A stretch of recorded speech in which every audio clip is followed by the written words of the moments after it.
Hello, Mr. Mitchell. It is evaluation day, and I have your 6105 here. It is running. I had to demagnetize it. It was magnetized and running pretty fast. It's giving me better numbers now. We can see it's clean. It's amazingly an adjustment in terms of beat error. It's low, obviously, but it's running, ticking along. You know, it's 80 to 100 points low, but that's okay. We can see the signal is clean. That's really what matters. Let's talk about it. The cosmetics are interesting. The case is beautiful. It looks nearly new in terms of the brushing on the case. The movement is nice and bright. It is unfortunate. This watch was probably damn near perfect when somebody later on, years after the crown seal failed, took it into water, which is really unfortunate because the rest of it is just so interestingly nice. There are no servicing marks inside the case back that I can see. Can I? No, I don't see any. The original seal is there. It is definitely coming out. But I mean, the case finishing, the case stuff is just really, really, really nice. I mean, look at the polishing on the case back. And that's original. The reason you can tell it's original, if we look at this as the reflection comes back and forth, we can see the edges of the numbers are standing proud. They're kind of squished up.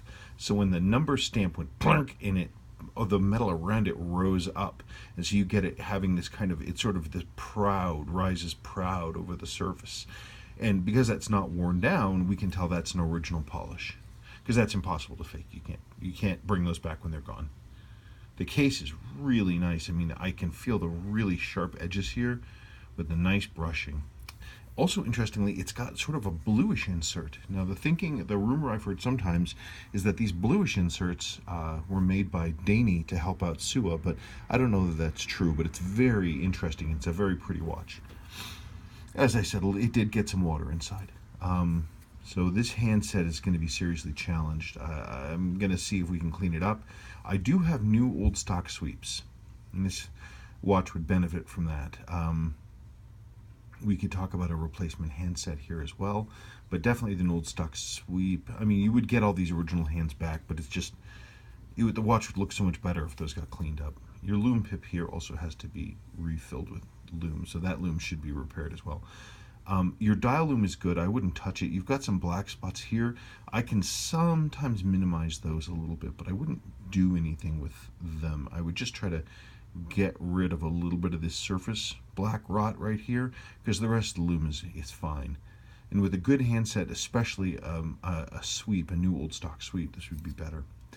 There was some rust on the case between the crown here, because I was trying to check the locking pin. It's sort of there, but this doesn't lock at all. This crown is a rounded bottom edge, and so it's not engaging. I wouldn't worry too much about the locking pin. It's not really that critical. The hacking works. Cannon pinion feels good. Crown definitely needs a new seal. It feels all loose, but we knew that already.